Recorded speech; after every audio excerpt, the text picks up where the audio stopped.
Today we're going to be talking about what it means to have a team dynamic and what is in a team as a whole. And here listed are some of the many things that are important for a team to function well. Though teams can be dominated by one or two people and can quote unquote win in this way, true success comes with the growth of each team member in becoming a better engineer and person as a whole. As for team roles, within a team, we always tend to categorize people by doing every specific role. Like there's builders, loggers, programmers, drivers, coaches, leaders, and there's a lot more categories that I could go into.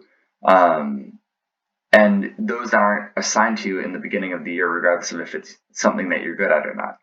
And it is not completely wrong to know what you specialize in. If you're an amazing builder, you should utilize your skills in the building group.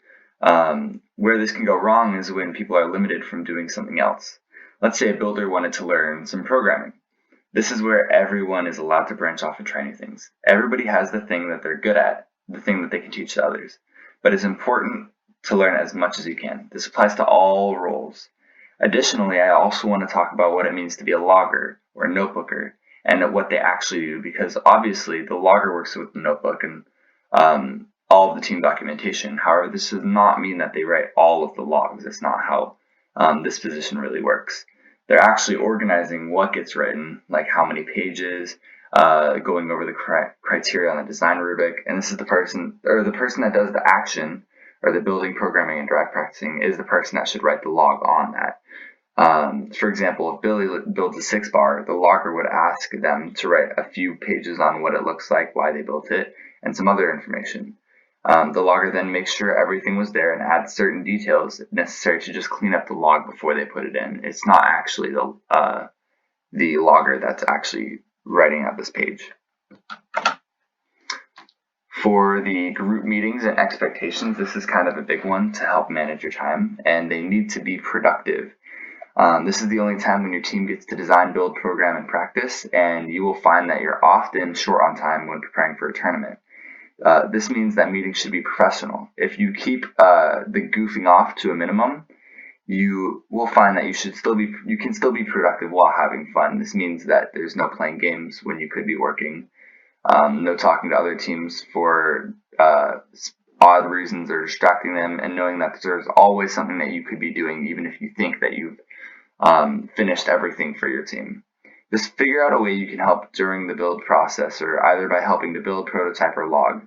During scrimmages, you can log the consistency and performance of your robot, and during programming, you can log the process of developing the program or autonomous. There's always something to do, so just try to find something that maybe you could log about or that you could do some research in, because if you know for a fact that you aren't 100% in your field, you might even want to get some extra practice in there.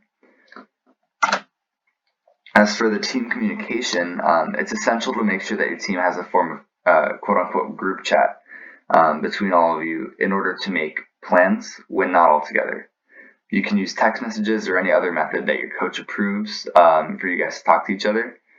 Not only does this help with team decisions during the year, but it can also be used at competitions to communicate with team members all around the event. And everyone on your team should be aware of the state of the robot at all times. So even if you're overwatching matches, scouting some teams, other thing that happens in the tournament, even getting food, you should always know where the robot is and what its status is. Most importantly, no major changes should happen without everyone on the team knowing. If you're the only person there, you may not make any major changes, like taking off an entire subsystem before a competition because you deem it to be not possible to fix. You cannot just rebuild by yourself without everyone knowing and then be okay with it. This is very important, and major decisions are always made as a team and should be communicated, especially through group chats like this.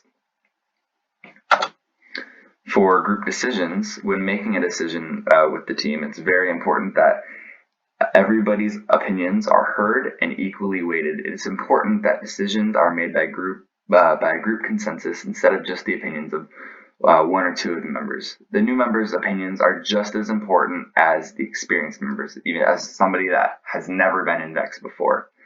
It's also important that they're not pressured into agreeing with an experienced member just because it's the right choice in the experienced person's mind. It is important to assume that everyone on the team has positive intentions and that each person on the team wants to see the robot reach its full potential. This is something very important to remember when disagreeing with somebody on your team. Therefore, it is much more effective to have an intellectual and respectful debate on which idea is better suited for the robot and how to keep an open mind. In many cases, both ideas would be very effective for the robot, and you should prototype one or both as a team in order to make a real and unbiased decision, and in order to make sure that all ideas are assessed. And then as for program dynamic, this is more of internally, like with your entire school, how you have multiple teams at your site. When you look around that room, obviously you guys are divided onto teams, but this does not make all of them the enemy.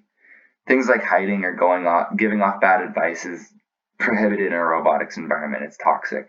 The goal is not only to make your own robot, but to learn and be inspired by other robots around you. When one team is seen as like superior to the other teams, this is where it starts to become a problem, when in reality, both sides would do much better in a competition if they just work together throughout the whole year. In the end of the day, the goal of robotics is to learn and be better engineers and be able to work better in a team environment. If that speech didn't faze you at all, you could be in an alliance with them at a tournament, so you would want them to work well anyway, which requires you to help them throughout the year. So it's still just a reminder that your team will always benefit if you have created a friendship rather than a rivalry. Thank you for watching.